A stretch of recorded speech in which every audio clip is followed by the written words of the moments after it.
salamat. Maraming salamat sa handog ng aming mahal na bayan. Kaalo akong taga-Pasig, pinanganak sa Bagong Ilog. Luma na ho ilog ngayon.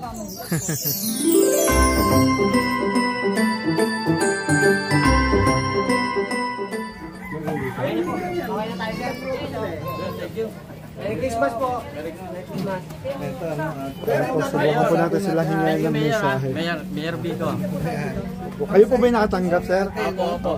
Kamusta po? Pakilala po muna kayo, sir. Ako nga pala si Jason Pral. Kamusta naman po na nakatanggap po at kayo po yung unang-una?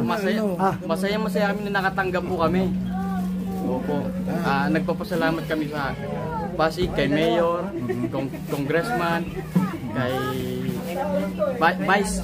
Ayun. Thank you. Ilang pamilya po ba dito sa isang bahay po natin? Alam ko, 5 Pumasok po kasi.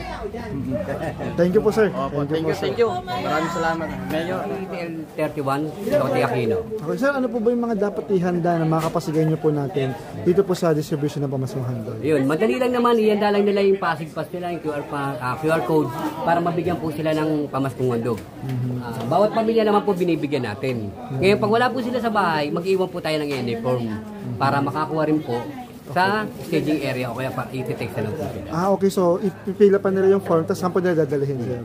Pwede sa staging area ngayon para makuha din po kagad nila. Kasi karamihan kasi... pwede ngayong araw mismo? Opo, pwede po. Kasi minsan po wala yung nasa bahay, iniiwan natin, kukunin natin yung detalye nila sa kapitbahay, lalagyan natin sa NA form para sila mismo ang kukuha, hindi ibang tao. Pwede pa po ba makuha yun sa ibang araw, sir? Pwede rin po. Pagka wala silang time ngayon, hintayin po nila yung text ng city natin. Okay. Sir, as TL, sir, ito po yung unang araw na distribution dito sa Barangay Buting. Matapos po ba natin ngayong araw? Opo. Or ilang araw po bago bubunin itong dito Barangay po Buting? sa Buting, mga siguro po, matatapos po tayo ng mga... Siguro alas 2 po, tapos na po ito. Nga po, lahat na po ng Buting. Okay. Sa Buting po, sir, hindi po sa ibang lugar. Okay, yun lang po, sir. Opo. Sir, like for example, sir, pwede po ba yung iiwan lang yung QR code pass sa bahay or kailangan po may tao mismo? Kailangan po talaga may tao. Ngayon kung kapamilya naman po at malalaman natin talaga nandiyan yung anak, pwede natin bigyan. Kasi kapamilya naman ang iniwan eh. Pero kung ibang tao, din natin pwedeng bigyan. Talaga. So per family po ang pagbibigay, sir? Yes. Halimbawa, sir, kung 6 yung pamilya sa loob ng isang bahay, okay lang po yun? Opo, sisikin po talaga natin ha. Kailangan po nating ibusisiin o talagang iba-iba o tanongin yung pamilya kung talaga may mga kanya-kanyang pamilya yan.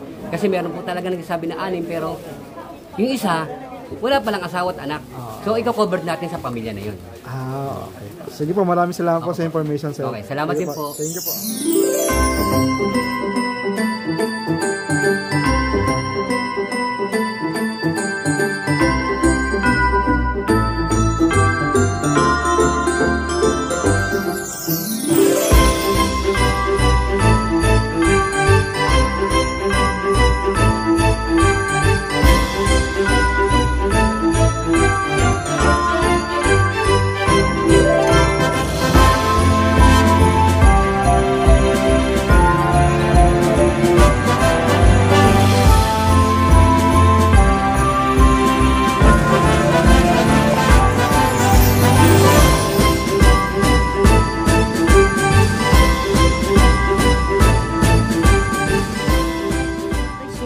Talagang masayang-masaya kami. Siyempre, meron na kami pang Noche Buena sa Pasko. Hanggang New Year.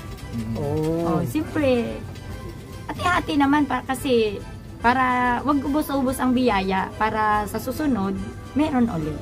May mensahe po ba tayo kay Mayor, ma'am? Siyempre, maraming salamat po kay Mayor kasi dahil simula nung si Mayor po ang naging Mayor natin, lahat po nagkakaroon. Lahat po ng constituent niya ay mga nakangiti. Ayun. So ilan po ba kayong pamilya dito sa bahay na ito? Dito sa amin, kasi may mga borders kami, may PWD po akong kasama. Siyempre ako, so totally sa amin, 3 kami dito. Ay meron pa sa taas, bahala na sila doon kasi may mga kanya-kanya na po din sila. Lahat naman po, ma'am, nabigyan po, ma'am? Opo, lahat naman po nabibigyan. Kaya maraming salamat po kay Mayor. Isang pagbati na lang ng Merry Christmas. Merry Christmas po sa inyong lahat. Merry Christmas din po sa LGU. Lalo po sa kay Mayor, siyempre. Sa mga naghahatid dito. Tsaka baka sa mga gusto- naghahatid po ng pamaskong handog, kahit mainit, sige lang sila, mga nakangiti pa rin. Mga mababait naman po sila. Huwag lang silang aawayin.